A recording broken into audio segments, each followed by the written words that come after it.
Terkasih dalam nama Tuhan kita Yesus Kristus, dimanapun saat ini Anda berada. Berjumpa kembali melalui channel AB Ministry ini.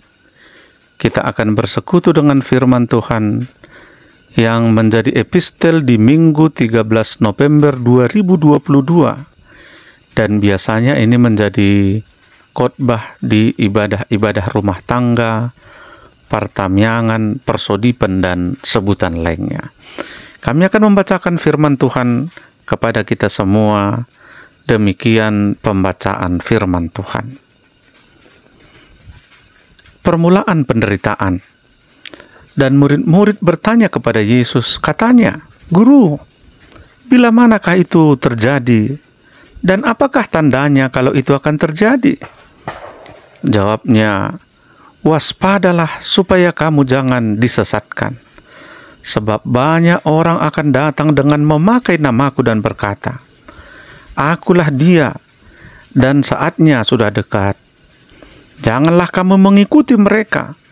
Dan apabila kamu mendengar tentang peperangan dan pemberontakan, janganlah kamu terkejut, sebab semuanya itu harus terjadi dahulu.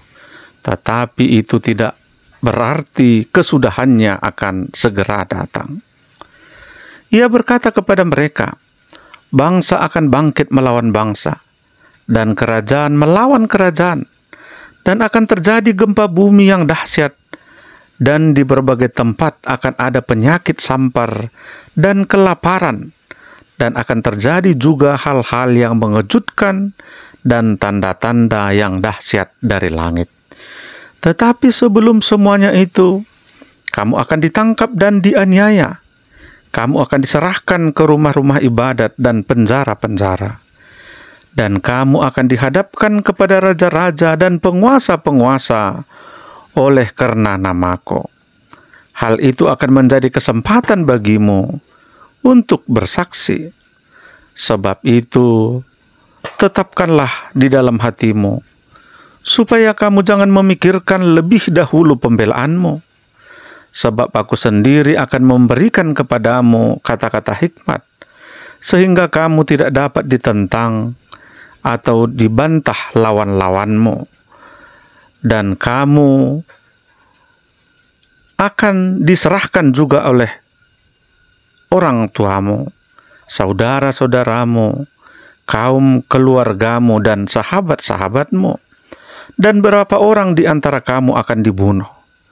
Dan kamu akan dibenci oleh karena namaku. Tetapi tidak sehelai pun dari rambut kepalamu akan hilang. Kalau kamu tetap bertahan, kamu akan memperoleh hidup." Demikian pembacaan firman Tuhan. Saudara terkasih dalam nama Tuhan Yesus Kristus, setiap orang tidak rela ketika kehilangan sesuatu yang paling dikagumi dalam kehidupannya. Apalagi hal-hal yang berhubungan dengan kerohanian kita. Misalnya, sebagai contoh, pembakaran dan pembongkaran gereja yang terjadi di beberapa tempat. Sebagai contohnya, yang terjadi pembongkaran gereja-gereja di Aceh Singkil tahun 2015 yang lalu, yang sampai hari ini menyisakan duka yang mendalam di tengah-tengah kehidupan jemaat.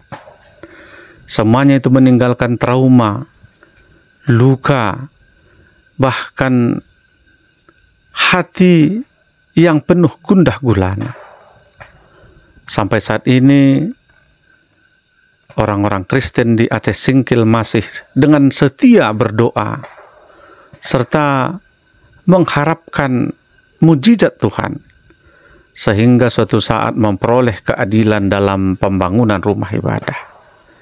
Kami juga membutuhkan topangan doa dari segenap saudara-saudara, sehingga doa dan harapan kami ini dikabulkan oleh Tuhan. Dan suatu saat, kami juga orang-orang Kristen yang ada di Aceh Singkil bisa membangun rumah ibadah, serta boleh beribadah sebagaimana orang-orang Kristen di seluruh dunia. Saudara-saudara, kekaguman atas bait Allah yang dihiasi dengan batu yang indah-indah dan dengan berbagai barang persembahan terjadi kepada orang-orang yang berada di bait Allah ketika zaman Tuhan Yesus. Atas kekaguman tersebut, ternyata Yesus berkata kepada mereka, "Apa yang kamu lihat di situ, akan datang harinya di mana tidak ada satu batu pun akan dibiarkan terletak di atas batu yang lain. Semuanya akan diruntuhkan."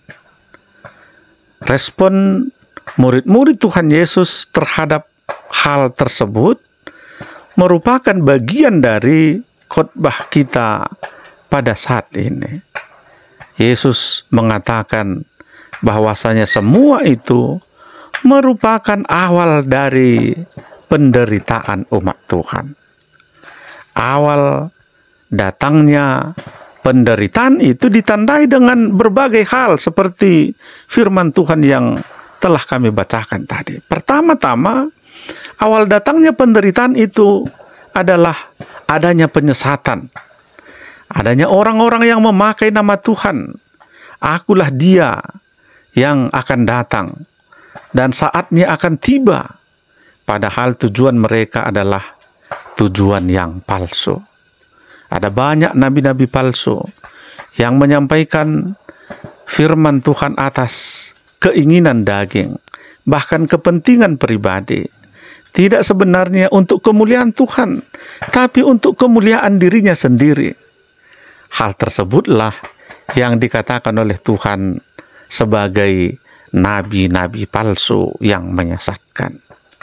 Yang kedua, Bapak Ibu Saudara-saudara, adanya perang dan bencana, bahkan penyakit sampar, penyakit yang sebelumnya tidak pernah dipikirkan oleh manusia, tapi pada saatnya ada.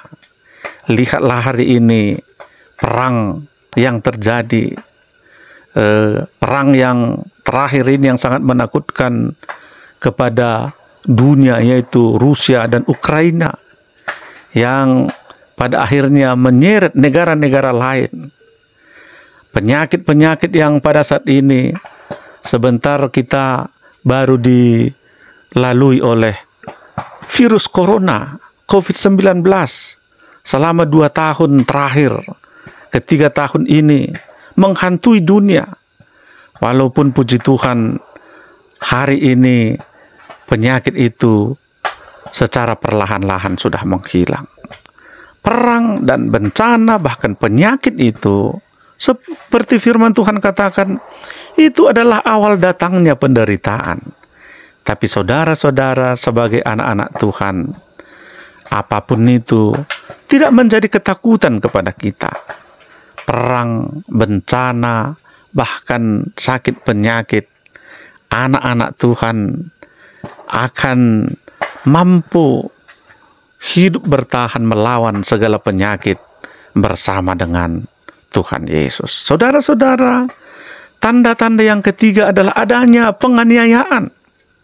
Ternyata penganiayaan kepada orang-orang Kristen dimulai pada saat zaman murid-murid Tuhan Yesus hingga saat ini. Murid-murid Tuhan Yesus selalu mendapat perlakuan ketidakadilan, selalu mendapat penganiayaan, saudara-saudara. Firman Tuhan katakan, ada saatnya kamu akan ditangkap, dianiaya, diserahkan ke pengadilan, bahkan penganiayaan lainnya, bahkan beberapa orang akan sampai kepada kematian, akan kehilangan nyawa. Tapi apakah itu merupakan ketakutan kepada kita? Itu tidak menjadi ketakutan. Bahkan saudara-saudara, firman Tuhan katakan, pakailah kesempatan itu untuk bersaksi, menyaksikan kasih Tuhan yang senantiasa mengikuti kehidupan orang-orang yang percaya kepadanya. Ketika penganiayaan ada, bagaimanakah itu bisa dipakai sebagai bentuk kesaksian? Kalau penganiayaan itu ada, kalau penderitaan itu ada, orang Kristen tidak akan menjadi stres, tidak akan menjadi putus asa, karena pada saatnya Tuhan akan tolong, Tuhan akan membantu kita, memberikan jalan keluar untuk boleh keluar dari persoalan kehidupan kita. Kita tidak mengandalkan diri sendiri, kita juga tidak mengandalkan manusia, tapi kita mengandalkan kekuatan Tuhan yang senantiasa menolong kehidupan orang percaya. Yang berikutnya, ketika penganiayaan itu ada dan kita boleh bersaksi di dalam penganiayaan itu. Kenapa? Karena iman orang Kristen itu adalah iman yang tahan uji. Iman orang Kristen itu bukan iman yang lembek, tapi dia adalah iman yang tahan uji. Roma 5 ayat 3-4 berkata, dan bukan hanya itu saja, kita malah bermegah juga dalam kesengsaraan kita. Karena kita tahu bahwa kesengsaraan itu menimbulkan ketekunan, dan ketekunan itu menimbulkan tahan uji, dan tahan uji menimbulkan pengharapan. Saudara-saudara, untuk itu ketika kehidupan kita berada dalam kesengsaraan, ketika kehidupan kita berhadapan dengan penganiayaan, ingatlah selalu firman Tuhan ini, sehingga melalui kekuatan firman Tuhan membuat iman kita menjadi tahan uji, dan pada akhirnya boleh memperoleh kemenangan di tengah-tengah kehidupan kita. Saudara-saudara, tentu ketika tanda-tanda hari Tuhan itu ada, dari atas tadi dikatakan ada penyesat, ada penganiayaan, bahkan ada perang, bencana, dan lain sebagainya. Tapi ada hal yang pasti yang membuat kita bersuka cita adalah jaminan Tuhan kepada setiap orang percaya. Firman Tuhan katakan di sini, tak sehelai rambutmu pun akan hilang. Rambut adalah bagian terkecil yang ada di tubuh kita. Firman Tuhan katakan dari hitungan ribuan helai rambut kita, sehelai rambut pun tidak akan hilang ketika tidak Tuhan izinkan terjadi di tengah-tengah hidup kita. Tentu ini adalah bentuk penyertaan Tuhan, bentuk bagaimana Tuhan menjamin kehidupan orang-orang yang percaya kepadanya.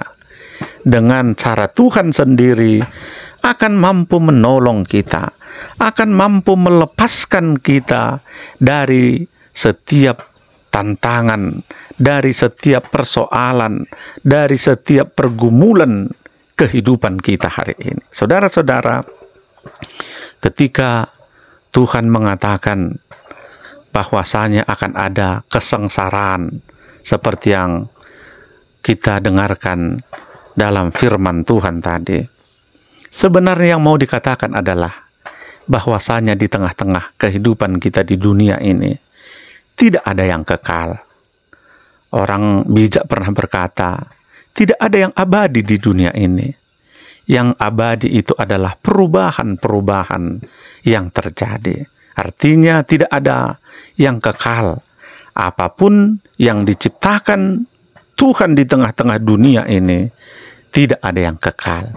Saatnya akan tiba, hari Tuhan akan datang, dan tanda-tanda kedatangan Tuhan itu akan ada penyesat-penyesat, akan ada bencana-bencana, akan ada penganiayaan-penganiayaan. Tapi jaminan Tuhan itu lebih sempurna, lebih sukacita, yaitu bagaimana Tuhan menjamin kehidupan orang-orang yang percaya kepadanya. Untuk itu saudara-saudara, ketika hari ini di tengah-tengah kehidupan kita, tanda-tanda itu sudah dimulai dan akan tetap berlangsung. Tugas kita sebagai orang percaya tetaplah waspada, tetaplah menjadi pengikut Kristus yang setia, tetaplah menjadi pengikut Kristus yang selalu bertahan sampai Maranatha, sehingga Tuhan senantiasa memberkati kehidupan kita. Jaminan Tuhan akan selalu menyertai hidup kita. Walau ada banyak kesengsaraan, walau ada banyak penderitaan, tapi sehelai rambut pun di kepalamu tak akan hilang tanpa seizin Tuhan Yesus. Yang bertahan akan memperoleh upah yang besar sampai kesudahannya tiba. Tetaplah bertahan di dalam Kristus Yesus, apapun yang terjadi di tengah-tengah kehidupanmu. Tuhan Yesus senantiasa memberkati. Amin. Kita berdoa. Terima kasih Tuhan atas berkat-Mu yang sudah kami dengarkan melalui firman Tuhan. Ketika kami menghadapi awal dari penderitaan, sebagai tanda hari Tuhan akan tiba, ajari kami untuk kami tetap setia kepadamu di dalam iman dan pengharapan kami. Dalam nama Yesus Kristus kami berdoa dan mengucap syukur. Amin.